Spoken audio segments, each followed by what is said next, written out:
Well, Philadelphia is certainly not a team to overreact to wins or losses in any way, shape, or form when it comes to their sporting endeavors. I'm kidding. Of course they do.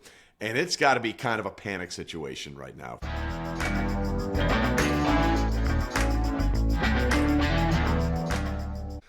You're up 21-0 against the Cowboys. Against the Dallas Cowboys, who this season's defense has been terrible. Look, Dak's played well, but finish them off, and they couldn't do it. And that's the bigger issue for Philadelphia. So maybe, you don't have a stunt around Philadelphia elementary schools where you put up pictures of Dallas Cowboy players and you have elementary kids punch them in the face. Because, that's a good lesson. Good job, Philadelphia. Way to always stay classy and take the high road. What the hell was that about? Separate issue. The real problem for the Philadelphia Eagles are the same things that we have talked about all year long. There is no offensive consistency when it comes to the Eagles. And you thought, okay, the first touchdown was Jalen Hurts to A.J. Brown. Maybe they won't be doing coded messages anymore on Twitch or social media. In fact, the Eagles, it got so bad the Eagles had to say to A.J. Brown, would you please stop talking about this stuff on social media? So they gave him, they make sure they fed him the first touchdown in the Kelly Green unis. Oh, by the way, this was the first loss for the Eagles since they brought back the Kelly Green unis. They're now 5-1 in those. They had been 5-0 going into this game. And then it looked like A.J. Brown was going to get the second touchdown of the game when he touched the pylon on the pass from Hurts, but his foot stepped out of bounds simultaneously, and you have to have 2 feet inbounds for the pylon to matter. So that one was taken off the board, but they still got a touchdown there. It was 21-0 with 11 minutes to play in the first half. And the Eagles didn't score again. They didn't score again. So there is a real disconnect offensively between the Eagles and how they want to run this thing. And again, Kevin Patullo, the offensive coordinator, who's calling plays in his first year after Kellen Moore left to go be the head coach in New Orleans, which has been a disaster, but I understand that because Kellen Moore doesn't have a quarterback. And when you don't have a quarterback, this is what you get. You go through the spin cycle until you hopefully land on a guy. But we've seen constant change for Jalen Hurts at the play caller position, and now it's showing up again. But there is no rhythm whatsoever in this offense, and there hasn't been all season long. And if you've been listening to us here on Straight Facts, homie, and I certainly hope you have, we told you one of the big problems was going to be you can't expect Saquon Barkley to do in 2025 what he did in 2024. We showed you historically all the reasons how a 2,000-yard rusher the year after has a massive, massive decline in production. And right now, Saquon Barkley's averaging about 2 yards per carry less this season than he did a year ago. Why is that significant? Because there are no explosion plays. Look, you can get 7-yard runs, 9-yard runs, an occasional 11 or 13-yard run. But the thing that separated Philadelphia last year was that when they had to have a 47-yard scamper for a touchdown or a 65-yarder or a 55-yarder, hand it to 26, and he'd take care of that for you. So just so people understand how significant that is, there is no offensive consistency in Philadelphia. The Eagles are 25th in something called success rate this season. That's basically a fancy way of saying, can you stay on schedule? In other words, don't get penalties that'll put you in 2nd and 15 or 3rd and 8 or 3rd and 9. You want to stay ahead of the chains, make it a manageable 3rd down, a manageable conversion on 2nd down. They're 25th in the league in staying on schedule. Now, last season, the Eagles were 16th in that situation. Success rate isn't an offensive metric that really matters, but it's really good to see how consistently you are playing as an offense, how well-oiled of a machine you are, and they're absolutely not. The explosive plays are not there. We've talked about this, okay? It's not just the yards per carry. It's how many times are we seeing Saquon rip off a big one. I'll give you an example. Last season in Philadelphia, Saquon Barkley took a handoff or a pitch play for 20 yards or more once every 20 attempts, okay? Slightly better than once every 28 carries in his time with the Giants. This year, Saquon Barkley, wait for it, has exactly 2 20-plus yard runs on 185 carries.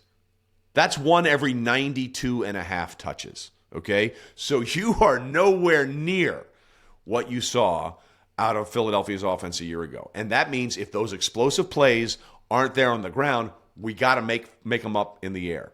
And to the Eagles' credit, in the Super Bowl last year against the Chiefs, they shredded Kansas City that way. Steve Spagnuolo, the defensive coordinator, sold out to make sure Saquon Barkley didn't ruin them on the game plan in Super Bowl 59, and he didn't in New Orleans. Like, Saquon Barkley was a non-factor, but A.J. Brown, Devontae Smith, Dallas Goedert, all of these secondary and passing options were available for the Philadelphia Eagles, and they were consistent. They're not there this year. There has been no consistency. How much of that is a communication issue between Jalen Hurts and A.J. Brown? Some of it. How much of that is Kevin Patullo, the new offensive coordinator and the play caller? Some of it. How much is the fact that they just can't figure out what the hell they're doing? And the other thing that's really interesting and why things have to be taken into context, okay?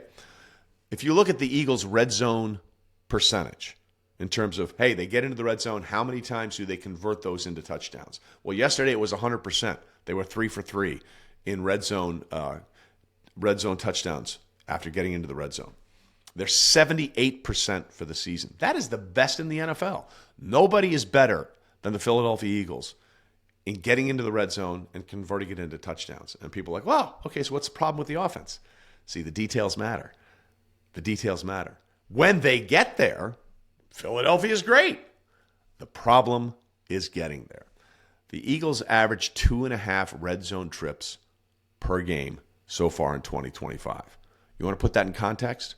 There are only two teams that average fewer red zone trips this season than the defending Super Bowl champion Philadelphia Eagles with that big, bad offensive line, what's left of Saquon Barkley, Dallas Goedert, and those two wide receivers, Devontae Smith and A.J. Brown.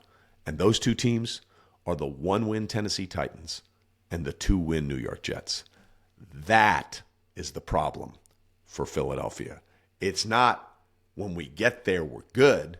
It's why aren't we getting there? And we're not getting there for two reasons. You're not having the same season out of Saquon Barkley, which we told you would happen since August, and the disconnect in the passing game. How much of that is Jalen versus A.J. and making it a personal thing? Part of it. How much of that is Kevin Patullo in his first year as a play caller? The issue is they don't have any consistency offensively.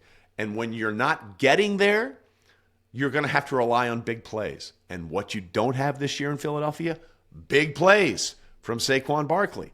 So it's a combination of the mechanics and the machinery of the passing game not working and not getting bailed out by Saquon Barkley just saying F it and ripping off these unbelievable runs. Again, things taken in context put things in perspective. Yes, they have the number one red zone offense in terms of converting red zone opportunities into touchdowns, but they don't get there near enough. Again, only the 1-win Titans and the 2-win Jets are averaging fewer red zone visits this year than the Philadelphia Eagles. That is absolutely ridiculous. There is no reason for that to be the case in any way, shape, or form. Okay, so with the loss, things have tightened up now in the NFC and in the NFC East. So you look at what the Philadelphia Eagles schedule is. Well, it's favorable, okay? They get Chicago next. Chicago, big win. That's problematic. Then they get the Chargers. Problematic. Then they get the Raiders, the Commanders. They go to Buffalo, and then they finish up with Washington at home. There are 3 games that are going to define Philadelphia's season. It is the game against the Bears, the game against the Chargers, and the penultimate game of the regular season when they have to go to Buffalo. Look, and people are going to say, oh, the Eagles won't collapse. Do you remember what happened 2 years ago? They absolutely fell apart down the stretch, and that allowed the Cowboys to sneak in and win the NFC East. Remember, we're talking about a division that hasn't had a repeat champion since the early 2000s when the Eagles won it 4 years in a row. This is the kind of shit that goes down every year in the NFC.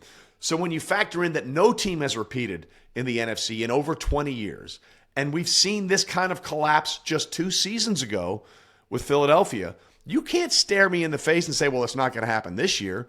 In fact, everything suggests that it might actually happen this year.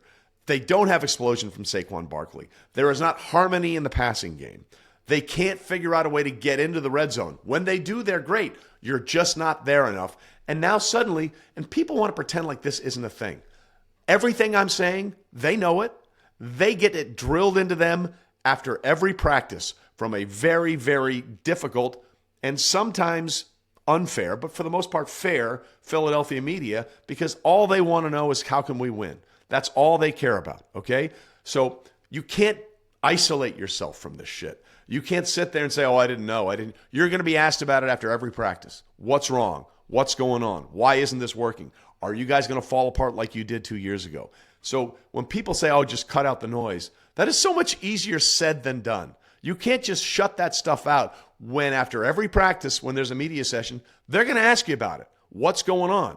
And we've seen that already be a disaster for Philadelphia when they were talking about A.J. Brown. And A.J. said, well, you're not the same player you are a year ago. And I guess Saquon isn't either.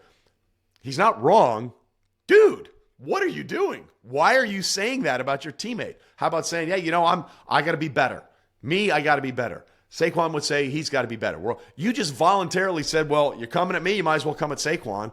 That is not how this shit works, man. That is not a good look in any way, shape, or form. And I had people, oh, you don't understand. No, I understand a lot clearer than you. I understand exactly what he was saying by that. He was tired of being asked about that question when, in his mind, A.J. Brown thinks, I'm having a better season than that guy. Why aren't you bothering him? That's exactly what he was saying. You can pretend like that's not what he was saying, but you're pretending, okay? The Eagles have issues down the stretch, right? They have issues. They got to fix this stuff over the next 6 weeks, or we could be looking at exactly what happened 2 years ago when they were in total control of this division. They melted down the stretch and offered up a popcorn fart of an effort in the playoff loss against the Tampa Bay Buccaneers. So it is really going to be a very, very unsettling holiday time for the Philadelphia Eagles going forward after absolutely just giving up and choking away a game against the Dallas Cowboys. The good news is you got the Raiders at home. You can take care of that. But you better get it right against the Bears because the Bears are a top 5 offense for the first time since the mid-'70s, and that's the Ben Johnson effect. Their offense is humming. The Eagles' offense is continually looking for answers, and that is not something you want to see as the calendar turns toward Thanksgiving. Those are straight facts, homie.